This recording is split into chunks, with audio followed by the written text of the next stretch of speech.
Hey guys, so in this video we're going to be talking about my refrigerator here. It's a 12-volt compressor refrigerator, and what's going on is I need to make a new lid because my lid flew off on the back of a pickup truck on the highway and breaking it. So I'm going to take some of this 1-inch foam, double it up to make 2-inch foam, and we're going to make a new lid. Now, if this ever happens to you guys, because I almost was going to throw the refrigerator away, but you're going to see at the end of the video, this actually worked pretty good. And I didn't even have it like sealed down. It was just loosely sitting on top.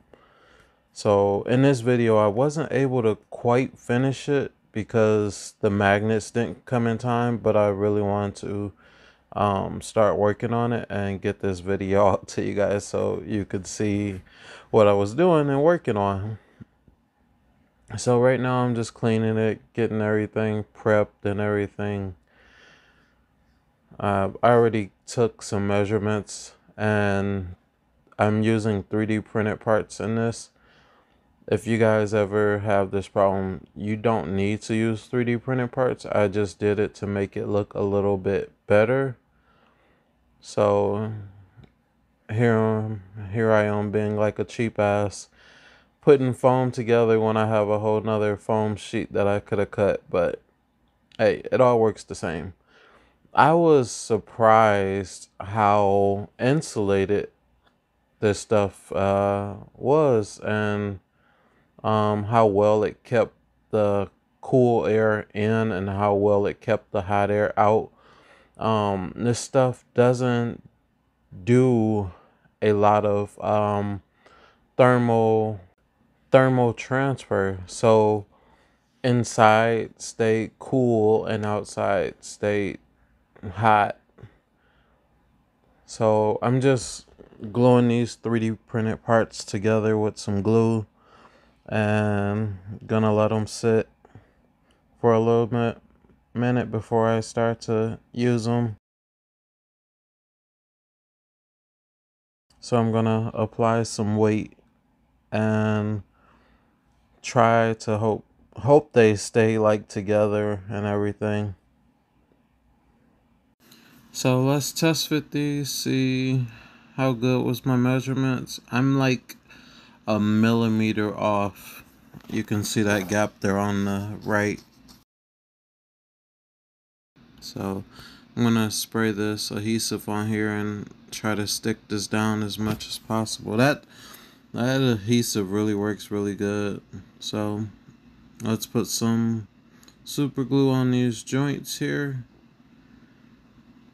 and push them and hold them together. I'm gonna take that one back off because it's too hard to get them both on at the same time.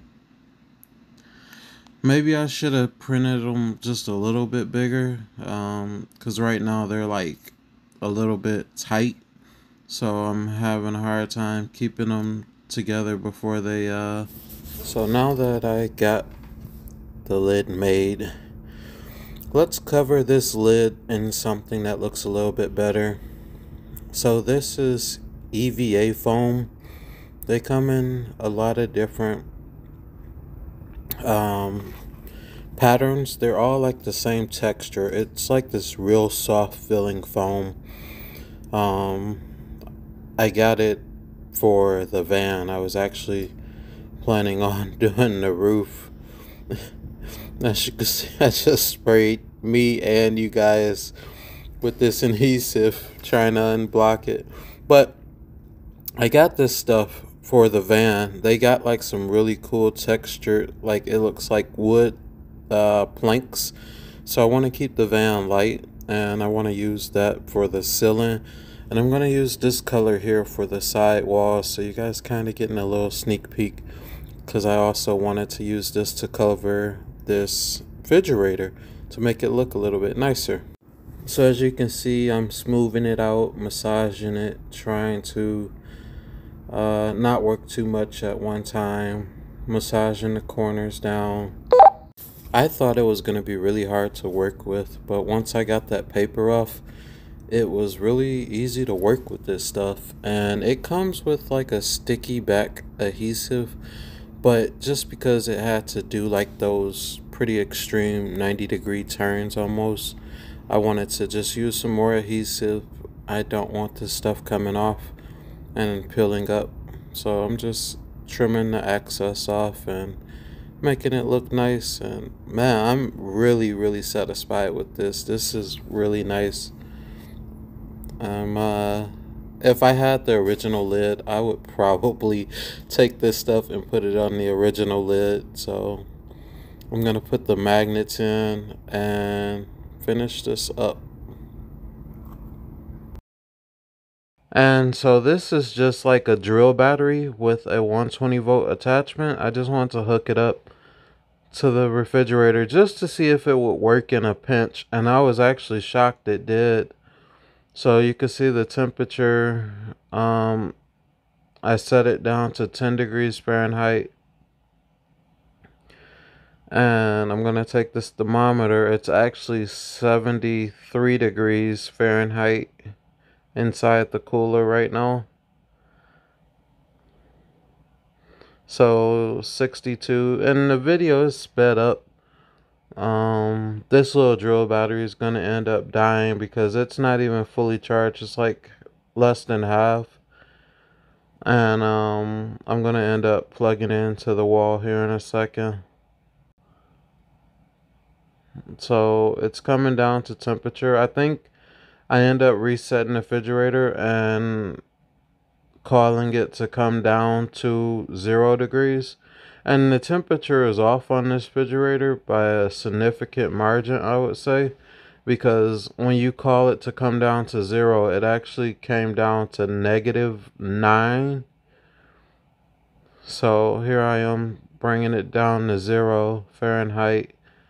That low you seen was the battery cutoff. Like, if you needed it to run until your battery got down to like 12 volt, then it would just keep running. Then there's also an emergency where it would just run your battery no matter what. So here it is finally at 0. It keeps going back and forth. Like, no, come on. And this whole time, the top of the cooler is like 70 degrees. And the inside is 54. So not a lot of heat transfer at all. You can see inside is -6, -5. Oh, and that's cold. That is really cold. So when I get it right there in the corner, I think I get like -9. So this worked. I would say this is a success.